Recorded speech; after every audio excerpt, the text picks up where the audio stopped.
mama, who's a single mom raising 3 boys by herself, she can draw. It amazes me what she draw every single day.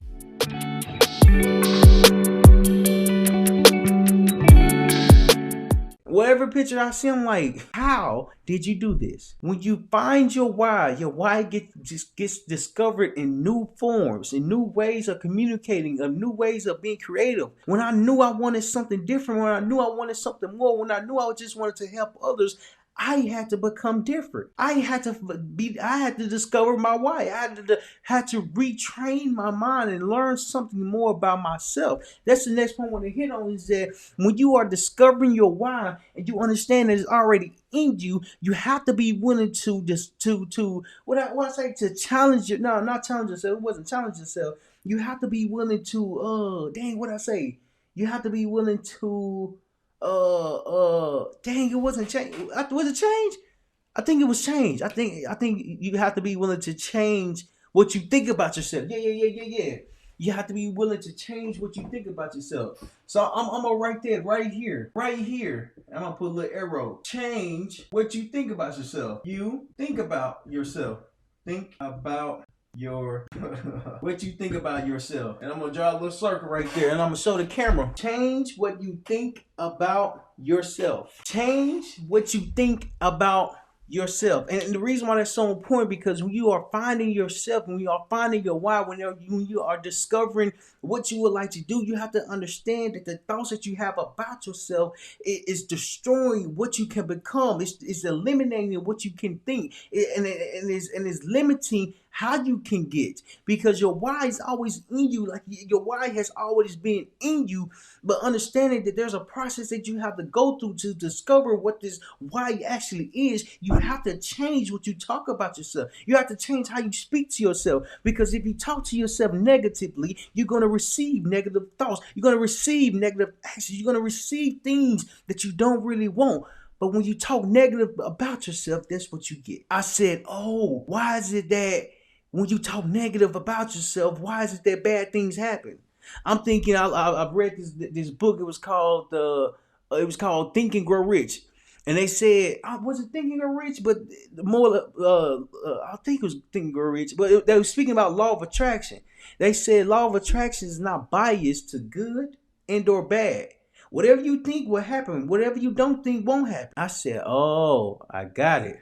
DJ, what's going on, man? What's going on, bro? And man, there's more of a lesson that you have to go through, because when you are discovering your why, you are recognizing who you are. You are discovering who this person is in the mirror. Every time you look in the mirror, that's supposed to be a smile. That's supposed to be an enlightening feeling about yourself. Until you discover your why and learn what's already in you, it's going to be hard to change what you think about yourself, because it's hard to stare at yourself. It's difficult to look at yourself.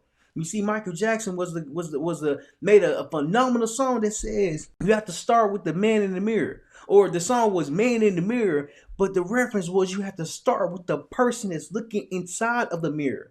Because if you can change yourself, if you can change your thoughts, if you can change what you see and how you see yourself, you can discover your why. I start to recognize that life is more than just putting your thoughts in a way where you don't understand them. Life is more so of an opportunity where you can discover your why, because your why is always in you. It's kind of like I put this mark in my pocket and until I need to write on the board, I'm not going to take it out because I'm not using it. Just like your why, if your why is not being used, it's going to be tucked away until you reach into your pocket and just pull it out and open it. Until you just pull it out and read it and use it and understand it. But you have to be willing to face the person that's in the mirror, because the person that's in the mirror has to change how they see themselves, has to change what they speak about themselves, has to change the difficulty behind that. And the reason why I'm saying that is because when I start to really understand that song by Michael Jackson, Man in the Mirror,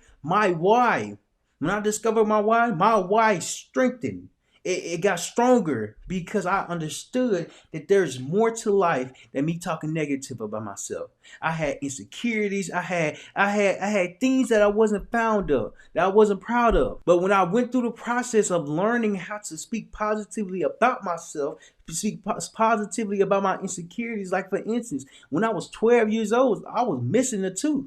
And I was the only one missing the tooth in my grade in the middle school. But I had to learn how to work with that. I had to learn how to work with my insecurity. Because if I didn't work with my insecurity, I wouldn't understand that there's power behind your why.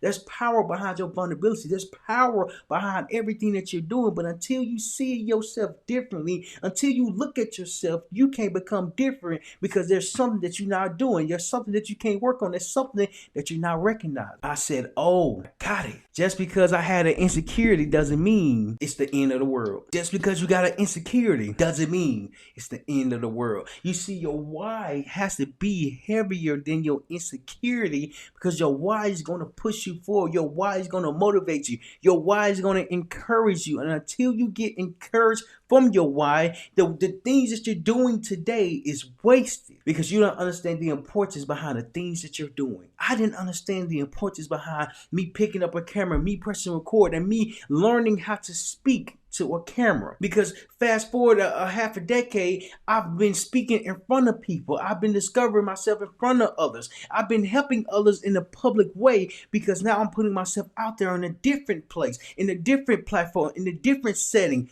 Excuse me, because I started with my phone.